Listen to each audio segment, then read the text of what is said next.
ఈరోజు మరి నిరుద్యోగుల కోసం గత 5 రోజుల నుండి ఆమరణ నిరాహార దీక్ష చేస్తున్న అశోక్ సర్కు సంఘీభావంగా నేను వనస్థలిపురం ఏరియా హాస్పిటల్కి పోవడం జరిగింది. ఆయన ఆరోగ్యం రోజురోజుకు క్షీణిస్తున్నది. నిజానికి ఆయన డిమాండ్లో చాలా న్యాయం ఉన్నది. తెలంగాణలో ప్రస్తుత కాంగ్రెస్ ప్రభుత్వం 2 లక్షల ఉద్యోగాలు ఇస్తాము మొదటి సంవత్సరంలోనే చెప్పిర్రు. కానీ ఇంతవరకు 5089 ఉద్యోగాలు మాత్రమే ఇచ్చిండ్రు. కనీసం ఈ దసరా పండుగ లోపలైనా 50,000 ఉద్యోగాలు ఇవ్వమని మరి ఆయన డిమాండ్ చేస్తూ ఉన్నాడు. నేను కూడా కాచిగూడ హాస్టల్ లాంటి హాస్టల్లో చదువుకొని, కాచిగూడలో ఉండే సోషల్ వెల్ఫేర్ హాస్టల్, అదేవిధంగా క్యాంపస్లలో చదువుకొని ఇలాంటి లైబ్రరీలోనే విద్యార్థిగా చదువుకొని నేను ఈ స్థాయికి వచ్చిన. అయితే నాకు ఒక్కటే, ఈ పాలకులకు నేను ఈ లైబ్రరీకి వచ్చి ఏం చెప్పాలనుకున్నా అంటే, నాకు నిజంగా 1 గంట సేపు నేను పుస్తకం చదివినా, నాకు కావాలనుకున్న పుస్తకం దొరకలేదు. అది నేను తర్వాత మాట్లాడతాను. కానీ 1 గంట సేపు ఈ లైబ్రరీలో కూర్చొని ఏకాగ్రతతో ఒక పుస్తకాన్ని, లైఫ్ లాంగ్ లెర్నింగ్ అనే ఒక పుస్తకాన్ని నేను చదవడం జరిగింది. దానికి నిజంగా నాకు చాలా కష్టమైంది.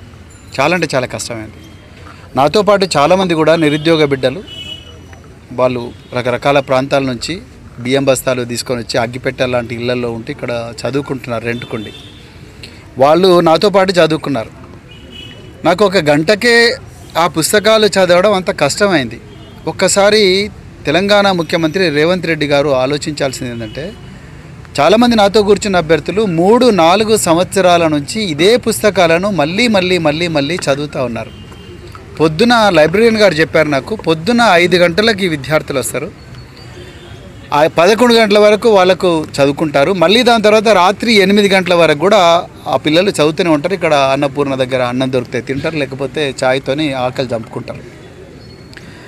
1 గంట చదవడం ఎంత కష్టమైనప్పుడు రోజుకు 16 గంటలు 18 గంటలు చదువుతున్న ఈ లక్షలాది మంది తెలంగాణ నిరుద్యోగుల బాధను అర్థం చేసుకోవాలని నేను ఇలా లైబ్రరీకి వచ్చిన. రేవంత్ రెడ్డి గారు, మీకు ఏమాత్రం హృదయం ఉన్నా, మీది రాతిగుండె లాంటి హృదయం కాదని అనుకుంటే దయచేసి మీరు కూడా ఈ లైబ్రరీకి వచ్చి 1 గంట చదవండి.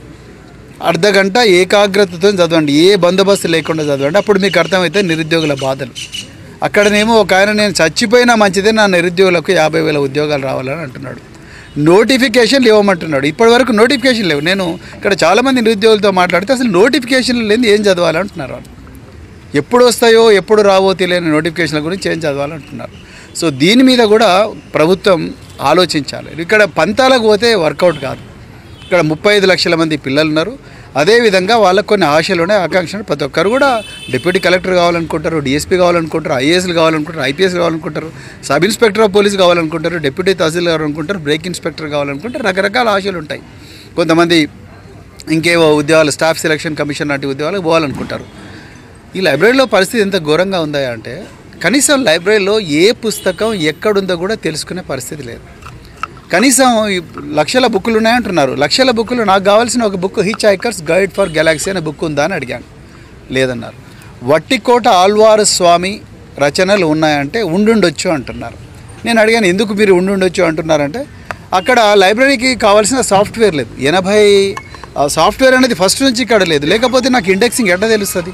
అది సమస్య. అంటే నిరుద్యోగులను బాగు చేయాలి, పఠన కౌశల్యాన్ని పెంచాలి అన్న భావన ఏమాత్రం ప్రభుత్వానికి లేదు. కేవలం వాళ్ళు ఏదో మీరు మిమ్మల్ని ఏమనంటే, నేను ఇప్పుడు లైబ్రరీకి రావడానికి కూడా పోలీసు వాళ్ళు అడ్డుపడతా ఉన్నారు. ఇప్పుడు మళ్ళీ ఏసీపీ గారు వచ్చి పర్మిషన్ ఇచ్చిన లోపల తీసుకుపోయినారు. ఆర్టికల్ 19 క్లాజ్ 1 ప్రకారము నాకు రాజ్యాంగం ఇచ్చిన హక్కు.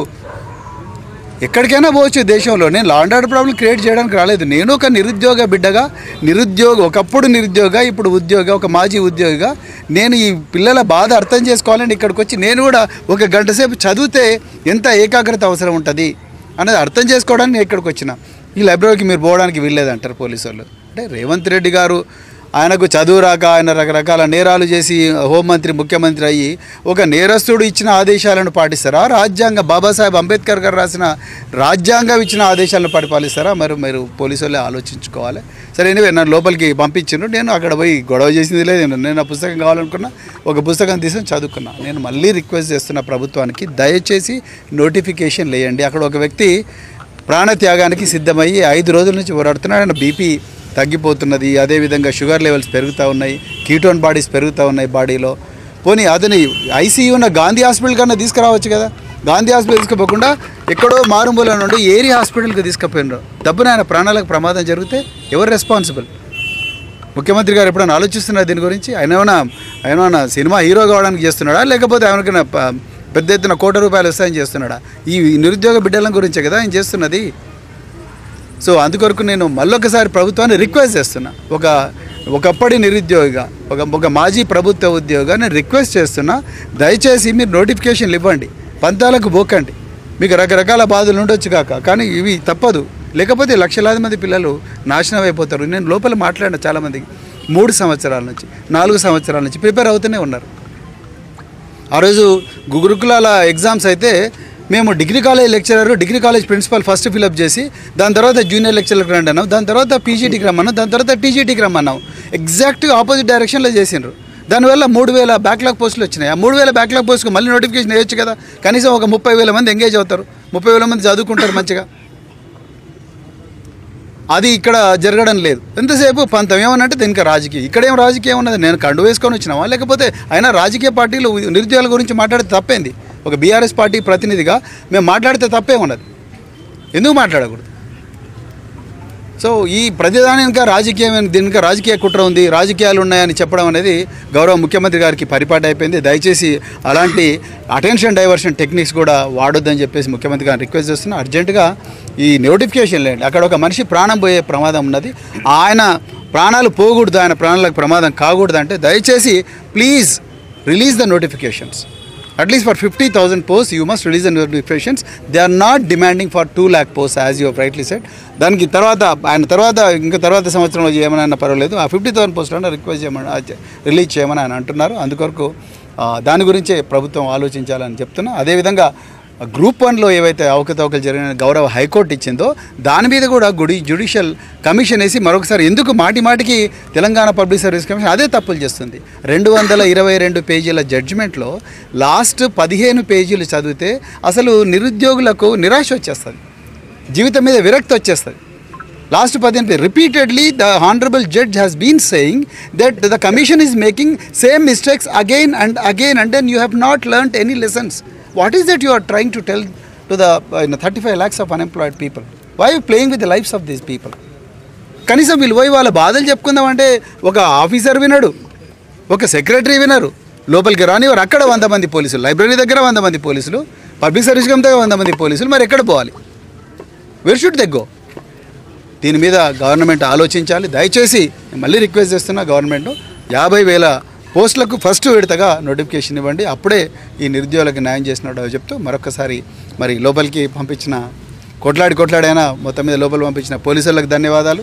సో అదేవిధంగా మరి మమ్మల్ని లోపల పోయి కూర్చోబెట్టి నాతో పాటు చదువుకున్న నిరుద్యోగులందరికీ కూడా మరొకసారి ధన్యవాదాలు. మళ్ళీ వస్తాం. ఇక్కడేదో స్లోగన్లు ఇవ్వడానికో, ఇక్కడ చాలామంది పోలీసులు చెప్తున్నారు, సార్ మీరందరూ వస్తే డిస్టర్బ్ అయిపోతుంది. బాబు నేను డిస్టర్బ్ చేయడానికి రాము. బీఆర్ఎస్ పార్టీకి ఆ కల్చర్ లేదు. మేము చదువుకోవాలని వచ్చాము. మేము అందరం కూడా చదువుకొని ఈ స్థాయికి వచ్చినాం. సో మళ్ళీ చదువుకొని నిరుద్యోగుల బాధను ప్రభుత్వానికి తెలియజెప్పే ఏ పోరాట రూపమైనా శాంతియుతంగా రాజ్యాంగబద్ధంగా మేము తీసుకుంటాం. జై తెలంగాణ.